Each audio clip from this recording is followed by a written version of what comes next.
invite à vous asseoir, Belle-Lumière. Et je bénis le Seigneur pour cette journée qui a démarré, les temps que nous avons pu vivre. Et je crois que Dieu ne fait pas les choses au hasard parce que tout le contenu du message a déjà été transmis, notamment par notre sœur Dora.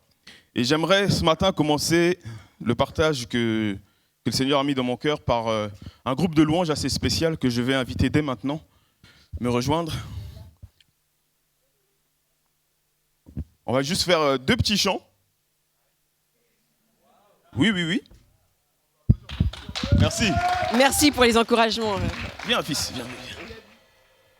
C'est ça de servir à côté de papa. Il y a des fois des surprises, on ne prévient pas. C'est parti. Lis ta Bible, prie chaque jour. Alors, on a une choré aussi, Oui. donc c'est important. On y va ? Lis ta Bible, prie chaque jour, prie chaque jour, prie chaque jour. Lis ta Bible, prie chaque jour, si tu veux grandir. Si tu veux... Oui, on a une variante. Grandir. Si tu veux grandir. Lis ta Bible, prie chaque jour, si tu veux grandir. Amen. C'est pas fini. On va enchaîner avec le deuxième chant tout de suite.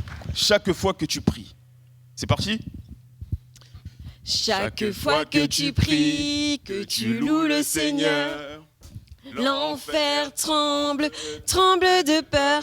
Chaque fois que tu pries, que tu loues le Seigneur, l'enfer tremble, tremble de peur. Chaque fois que tu pries, que tu loues le Seigneur, l'enfer tremble de peur. Chaque fois que tu pries, tu fais fuir l'ennemi. La victoire est pour ceux qui louent Dieu. Amen. Amen. Merci. Alors oui, vous avez compris, c'est exactement ce qu'a dit notre sœur Dora ce matin, qu'il faut prier et il faut lire sa Bible.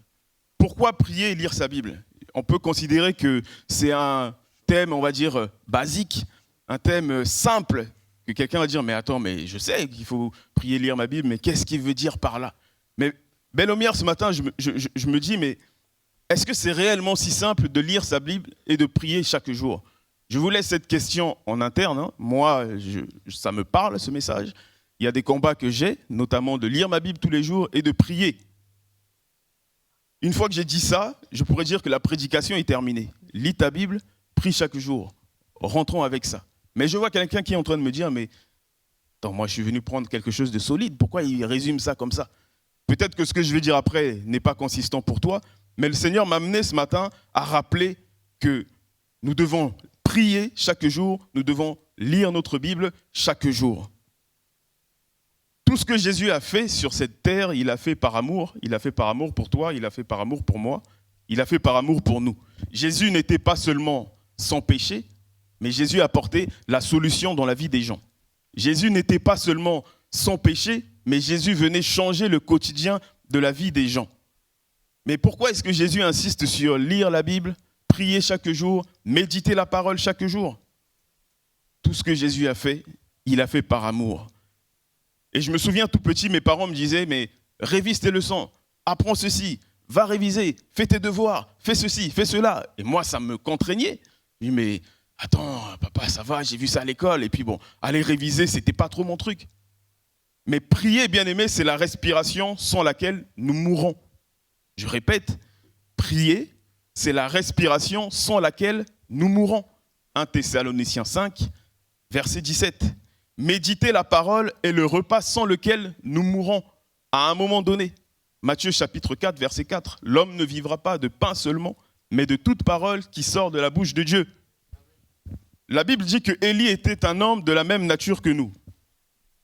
Écoutez, j'imagine qu'en cet instant, si je décide, oui, parce que Élie était un homme de la même nature que nous, si je décide dans cet instant de retirer, on va dire, l'air qui nous permet de respirer en ce lieu, à un moment donné, nous allons suffoquer, nous allons mourir. prier, c'est la respiration sans laquelle nous mourrons. Et si nous sommes privés d'aliments, notre corps, à un moment donné, va finir par mourir. Nous sommes comme des poissons dans l'eau, comme des arbres plantés. Nous avons besoin de notre environnement. Adam et Ève étaient positionnés dans un environnement donné. Ils n'ont pas été mis dans une forêt, ils n'ont pas été mis dans des bois, ils n'ont pas été mis dans une savane, ils ont été mis dans un jardin. Et comme le pasteur Josué nous l'a expliqué dans un enseignement ici, le jardin, synonyme de cette proximité avec une maison. C'est là où Adam et Ève ont été positionnés. Et je me souviens, le frère David, ici présent, on sait qu'il a ce contact assez facile avec les enfants, il aime bien jouer avec les enfants s'accrochent rapidement à lui. Et un jour, il est entré à la maison et il arrivait avec un poisson rouge qu'il a donné aux enfants. Alors nous, on était là, mais qu'est-ce qui nous apporte un poisson rouge ? Et les enfants aimaient, ils jouaient avec, ils nourrissaient le poisson, etc. Le poisson était bien dans son bocal. Mais ce que tu ne nous avais pas prévenu, c'est que ce poisson, il était un peu bizarre. C'est qu'un jour, je suis rentré à la maison, je regarde le bocal, il était vide. Je dis, mais qu'est-ce qui se passe ? Le poisson, en fait, il nage, et puis à un moment, pof, il saute et il sort, il retombe sur le plan de table de la cuisine. Je dis, mais qu'est-ce qui lui est arrivé ? Alors on le remet dedans, et j'appelle mon épouse, et je dis, mais qu'est-ce qui se passe ? Le poisson, il fait ça souvent. Je dis, ah bon ? Un poisson qui sort comme ça de son environnement ? Et en fait, quand on arrive, on le voit sur le plan de table, il suffoque parce qu'il n'est plus dans son environnement. Belle-Lumière, quand tu n'es plus dans ton environnement, tu suffoques. Quand tu sors de l'environnement où Dieu t'a positionné, tu suffoques. Quand tu sors de là où Dieu t'a positionné dans le ministère, bien-aimé, tu suffoques. Et à un moment donné, si personne ne te ramène dans ton environnement, tu vas finir par mourir. Quand tu déracines un arbre, il finira par dessécher. Il finit par sécher et mourir, j'allais dire. Et sauf que beaucoup de chrétiens sont déracinés sans le savoir. Et tu peux déraciner un arbre qui porte du fruit, enfin qui a des fruits. Je prends un exemple d'un pommier que tu déracines avec des pommes, tu le poses par terre. À un moment donné, il va sécher et les fruits aussi vont pourrir. Mais sauf que quand tu déracines l'arbre à peine que tu l'as fait, les fruits sont encore là. Et si bien que certains chrétiens qui sont déracinés avec les fruits se disent je suis encore dans mon environnement puisque j'ai encore les fruits qui sont palpables. Mais bien aimé, si une fois que les fruits que tu portes sont consommés ou alors pourrissent, à un moment donné, tu vas finir par dessécher. C'est là où je dis que fais attention quand tu sors de ton environnement, quand tu es déraciné et que même toi-même tu ne sais pas que tu es déraciné. Et si personne ne te ramène dans ton environnement, tu finiras par mourir. Oui. Quand on est comme des poissons dans l'eau, quand on est hors de l'eau, on suffoque. On est comme des arbres déracinés, même portant du fruit. Tu es comme cet oiseau qui voit les autres voler, mais lui, il n'a pas d'aile, il ne peut pas voler. Alors, il y a un comédien qui avait fait une chanson là-dessus. « Oh, petit oiseau, si tu n'as pas d'aile, tu ne peux pas voler. » En fait, le chrétien, parfois, il est comme cet oiseau qui n'a plus d'aile. Il voit les oiseaux voler. C'est sa fonction première, en fait, de pouvoir voler. Mais lui, non, il s'acclimate de l'environnement où il est. Il voit une souris. Ah, je vais faire comme une souris. Et je marche comme une souris. Alors que, bien aimé, tu as des ailes pour voler et rejoindre ton environnement. Quand j'étais petit, nous devons fuir les passions de ce monde, mais fuir pour aller vers Jésus. Fuir les difficultés pour aller vers Dieu. Fuir les blessures pour aller vers Dieu. Face aux incompréhensions, il faut aller vers Dieu. Face à un péché qui est constamment à notre portée de regard, il faut aller vers Dieu. Quand j'étais petit, on me disait que pour fuir un peu vous savez, quand on est petit, on a peur du noir, etc. Et moi, mes sœurs me disaient, tu prends la couverture, tu mets sur ta tête et tu verras, ça va aller. Ou alors tu mets la lumière sur le bout de la table, tu laisses un peu la porte ouverte et puis tu verras, ça va aller. Mais qu'est-ce que c'est que la couverture ou une lumière face à une attaque de l'ennemi ? Qu'est-ce que c'est que la couverture lorsque l'ennemi a décidé de m'envoyer ses flèches ? Qu'est-ce que c'est que la petite lumière qui est au bout du chevet face à l'attaque de l'ennemi dans ma vie ? Il faut fuir pour aller devant Dieu, fuir devant la présence de Dieu. Et c'est là que tu verras que c'est l'environnement dans lequel Dieu a prévu que tu sois. Parce que oui, chaque fois que tu pries, tu fais fuir l'ennemi. Et certains se dirigent vers des sorciers, des marabouts. Et moi, je viens du Congo. Et généralement, on va dire, c'est monnaie courante d'entendre que quelqu'un est allé voir un féticheur, un marabout, un sorcier. Et des fois, j'entendais, ah mais non, mais va pas voir lui, mais va voir l'autre, il a plus de fétiches que lui. Je dis, bah dis donc, on en arrive à ce genre de conclusion, à ce genre de phrase. Et la Bible nous parle d'un magicien, Simon, qui a suivi les apôtres pensant qu'il pouvait lui aussi acheter un fétiche supérieur à ce à quoi lui il a appliqué, mais jusqu'à ce qu'il soit frappé par le Saint-Esprit. Bien-aimé, il faut fuir dans la présence de Dieu, mais pas vers les marabouts, les sorciers, etc. Ils n'ont pas de pouvoir. Alors aujourd'hui, ce sont les élections présidentielles. Je ne sais pas si vous avez voté ou vous irez voter après, mais amen, moi j'irai après. Et j'ai entendu plein de candidats parler d'intégration, de faut s'intégrer, etc., surtout pour les étrangers, c'est bien, etc. J'ai eu du mal à m'intégrer en France, parce que, comme je vous disais, je viens du Congo, et au Congo, en fait, je ne connaissais pas le réveil. C'est-à-dire que le réveil qu'on met au chevet du lit, qui sonne à 6 heures, je n'ai pas connu ça. Donc quand je suis arrivé en France et qu'il fallait mettre un réveil pour aller à l'école, quand le réveil sonne à 6 heures, j'ai dit, mais mince, pourquoi ? Moi, je n'ai pas été habitué comme ça. Moi, si tu as la grâce, c'est ton frère qui vient te réveiller gentiment, il faut aller à l'école, etc. Si c'est ton frère, tu es sauvé. Mais si c'est les parents, là aussi, il y a 2 cas. Mais j'avance rapidement. Et en France, lorsque je suis arrivé la première fois, j'ai découvert ce que c'est un escalator. Alors je me dis, mais tiens, je monte sur ce truc, et il avance tout seul, je pars. J'ai changé d'environnement et je découvrais de nouvelles choses.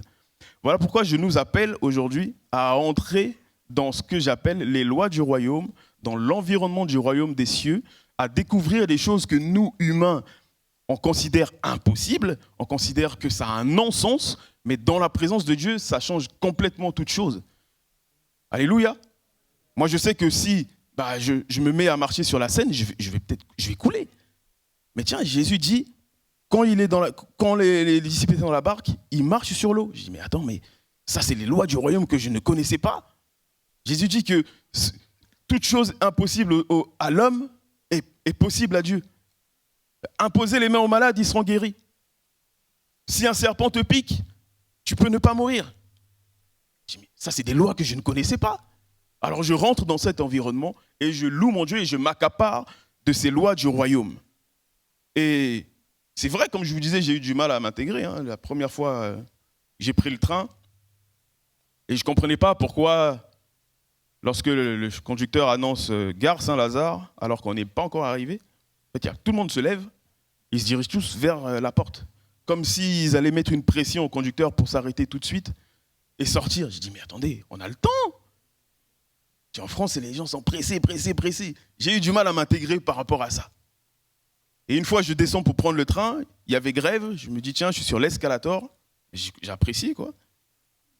Et puis le train arrive, et puis je me dis, tiens, je descends, et puis, moi, on ne m'avait pas prévenu. Je vous ai dit, je viens du Congo. Quand le train s'ouvre, je vois une multitude de personnes sortir, courir vers moi. Moi, je lui dis, je viens du Congo, on ne m'a pas prévenu. Comment les gens sortent d'un train et courent vers moi ? Moi, je me suis mis à courir. Mais je ne sais pas pourquoi je courais. Je me suis mis à courir. Je m'adapte à l'environnement. Je me dis, mais pourquoi il court ? Et puis quand tu poses la question à l'autre, mais pourquoi tu cours ? Je ne sais pas. Mais pourquoi toi tu cours ? Non, mais il y a mon bus. Mais moi, je vais là-bas. Ah, mais non, mais il faut descendre. Mais tout le monde court. Je cours. Je m'acclimate à mon environnement. J'ai eu du mal à m'intégrer. Mais je vais vite. Ce matin, je voulais partager, le temps fait court, mais je vais résumer l'histoire d'Élie, parce que c'est quand même quelqu'un qui m'a marqué, et c'est un peu la situation dans laquelle nous passons la plupart du temps. C'est que Élie, oui, la Bible dit dans Jacques 5,17, que Élie était de la même nature que nous. Et en fait, Élie, lorsqu'il a rencontré, je résume, les prophètes de Baal, il y a eu, entre guillemets, combat de puissance, si je puis dire. Et les prophètes de Baal voulaient détruire le peuple. Et Élie, en fait, il s'est positionné et la puissance de Dieu s'est manifestée et il a donné l'ordre, si je puis dire, d'attraper les prophètes de Baal et d'atteindre à leur vie. Je vais les résumer comme ça. Ce qui s'est passé ensuite, c'est que Akab est allé prévenir Jézabel pour dire voilà ce qui s'est passé. Et Jézabel transmet un message à Élie en disant, je paraphrase, vu ce que tu as fait, et ben maintenant, tu vas mourir. Si vous lisez avant, chapitre 17, 18, Élie, c'est quelqu'un qui pouvait stopper la météo. Élie, c'est quelqu'un qui pouvait faire descendre le feu du ciel.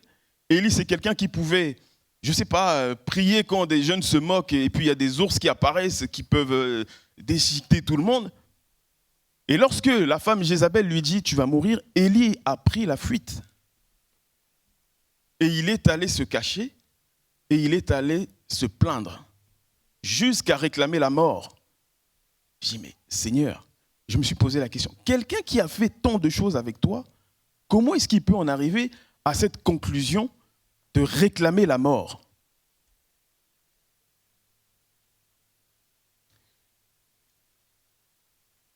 Qu'est-ce qui a fait qu'un homme de puissance ait pu fuir comme ça? Je dirais que Élie a attendu quelque chose que Dieu ne lui avait pas promis. Et c'est souvent le cas pour nous, bien-aimés. On peut prier, on peut être dans son temps de culte personnel, on prie, mais on se fait une promesse à nous-mêmes. Et on se dit que c'est Dieu qui nous a fait cette promesse-là. Ça arrive. Et au point où, lorsque cette promesse qu'on s'est faite nous-mêmes n'arrive pas, n'aboutit pas, on se dit c'est Dieu qui ne veut pas. Bien-aimé, la Bible dit que Dieu ne déçoit pas. Si tu es déçu face à une promesse, c'est que cette promesse-là, attention, juge toi-même, mais à mon avis, elle vient de toi. Cette année, ma vie va changer. Est-ce que Dieu t'a dit ça? Je ne sais pas. Cette année, je vais faire ça. Cette année, je vais aller là. Est-ce que Dieu t'a dit ça? Cette année, je vais transformer tel truc, tel truc. Est-ce que Dieu t'a dit ça, bien-aimé? Au point où, quand ça n'aboutit pas, on regarde Dieu et on critique. Élie, je dirais, était quelqu'un qui est rentré dans une dépression. J'en arrive à ma conclusion. Élie était rentré dans une dépression et on remarque que l'Éternel lui dit tout simplement, mange. Je transpose, comme je vous disais tout à l'heure, lire sa Bible, méditer la parole, c'est ce repas qu'a besoin notre esprit. Et prier, c'est cette respiration que nous avons besoin en esprit pour pouvoir vivre. Parce que je vous disais que la mort physique, non, je ne mourrai pas, je vivrai. Mais cette mort physique, c'est, entre guillemets, la première étape. La chose la plus importante, en réalité, c'est que tu continues ta marche. Peu importe les difficultés, peu importe les attaques, peu importe les souffrances, il faut que tu continues ta marche. Fais attention à ta posture de prière. Fais attention à ton attente de ce que tu dis dans la prière et ce que toi, tu viens nous dire. Parce que oui, à la Belle Lumière, le micro est libre. Chers frères, chères sœurs, vous prenez le micro, tu peux témoigner, tu peux dire quelque chose, etc. Mais fais attention à ce que tu nous dis. Est-ce que c'est Dieu qui te l'a dit? J'aime pas trop, moi, parler en disant « Dieu m'a dit ». Le jour où vous m'entendrez dire « Dieu m'a dit », c'est que vraiment, je pense que peut-être j'ai pleuré dans ma chambre, mais j'ai vraiment, reçu de Dieu, quoi. Mais les Dieu m'a dit, je m'en méfie un peu. Ça c'est moi. Je ne dis pas que ça doit être universel, mais les Dieu m'a dit, j'y prête vraiment une attention particulière. Et si quelqu'un me dit, moi, Dieu m'a dit, ou le Saint-Esprit me conduit à, qui suis-je moi pour contredire, etc. Je me tais et je reçois tout simplement. Mais faites attention à ce que vous dites. Et après, lorsqu'on rentre dans cette tristesse profonde, parce que cette promesse qu'on s'est faite soi-même n'arrive pas à accomplissement, on rentre dans cette dépression, jusqu'à abandonner le Seigneur, jusqu'à réclamer la mort. Parce que je suis dans une difficulté, je vais réclamer la mort.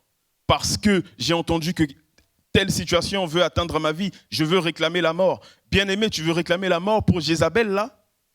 Jézabel que je traduis ou je transpose comme étant notre problème au quotidien. Est-ce que tu veux en finir aujourd'hui alors que Anaïs a parlé du ministère, on n'a même pas fini avec le ministère de Dieu, il y a tellement de choses à faire. Pour un petit bobo, tu vas réclamer la mort, bien-aimé. Pour Jézabel, tu vas réclamer la mort, alors qu'il y a tant à faire dans le ministère de Dieu. C'est un peu le quotidien de plusieurs frères et sœurs dans la foi et qui entrent dans cette dépression profonde. alors que tout ce qu'il nous reste à faire, c'est juste continuer notre marche. Je trébuche, ma chaussure se déchire, mon pantalon se déchire. Seigneur, je continue ma marche. Je veux te louer, je veux t'adorer. Alléluia. Il y a des choses à faire dans le ministère, je vous disais, s'il vous plaît, ne cherchons pas à atteindre à notre vie. Et quand tu commences à déprimer, je dirais, rappelle-toi que pour soigner cette dépression, il n'y a que la prière et la lecture de la parole.